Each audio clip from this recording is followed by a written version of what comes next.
Assalamualaikum warahmatullahi wabarakatuh. Hi everyone. Today you are with me to learn about Ministry of Transport, we know as MOT. I want to talk about vision, mission, and motto MOT. The vision MOT is spearheading the transformation of an integrated and efficient and safe transportation system. Mission strengthening the transportation system driven by technology as a catalyst for nation development, and motto sustainable transport help to nation development.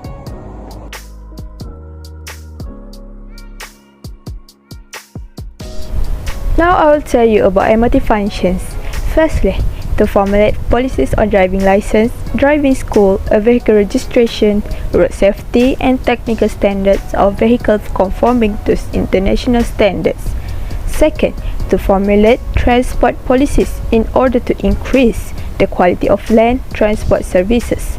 Thirdly, plan to coordinate and implement communication plans or promotions or publicity and engagement, as well as achievements of the ministry and its agencies.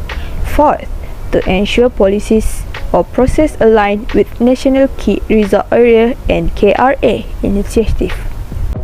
Fifth is to develop an integrated rail transportation infrastructure network and multimodalism. Also, to implement Malaysia obligation under the ASEAN Agreement and cross-border related to road and rail transportation. So for today, I want to talk about the objective of MOT. Number one is to ensure legislation and regulations are adhered to with transparency and integrity. Number two is to ensure services are delivered in a competent, efficient and safe manner. So number three is to improve competitiveness and economic growth of the country.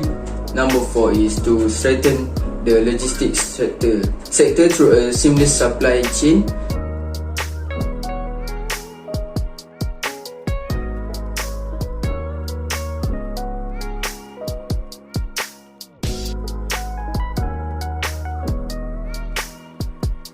Next is the history of establishment of MOT.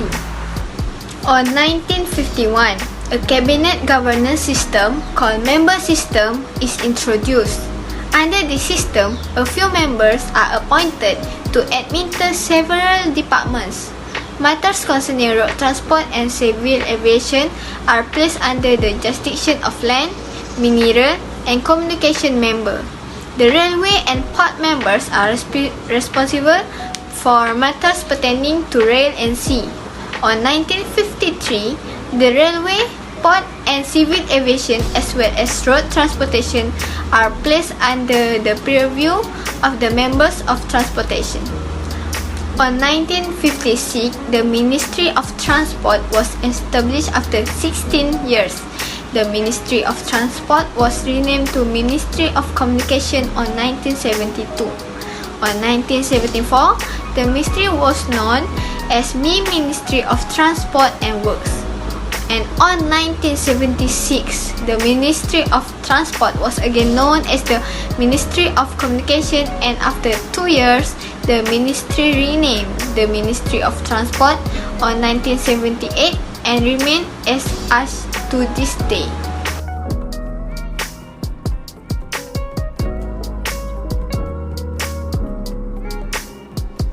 MOT is a ministry that is responsible for transportation related matters, which consists of road transportation, rail transport, maritime and aviation, as well as the infrastructure development, safety and security and others related matters.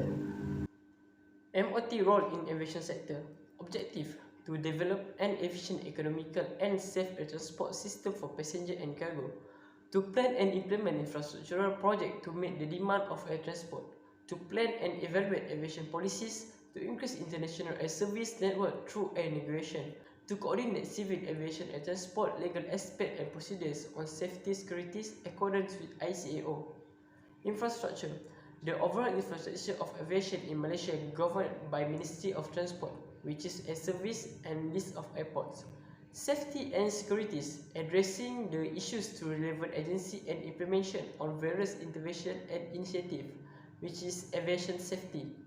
Operator and license, service, license, tax, permit or registration and business related.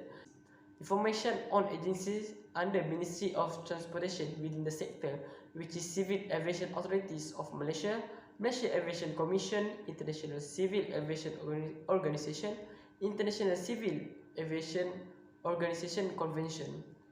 Land transport such as road and rail transport is the main mode of transport in Malaysia. Thus, to coordinate our activities, the land division function an important role as a generator and driving the development and implementation of national transport policy. Infrastructure related to existing infrastructure that is in place, which is current rail service, bus service, and e-hailing service. Maritime formulating and implementation policies including privatization and coordinating and monitoring of federal port operation activities. Planning and setting policies and affairs of ship safety and increase prevention of pollution from ship as well as the safety of properties and life at sea. Encouraging the participation of Malaysian entrepreneurs in the shipping industry locally and overseas. Strengthening international cooperation through maritime transport agreement, memorandum of understanding and human capital development programs.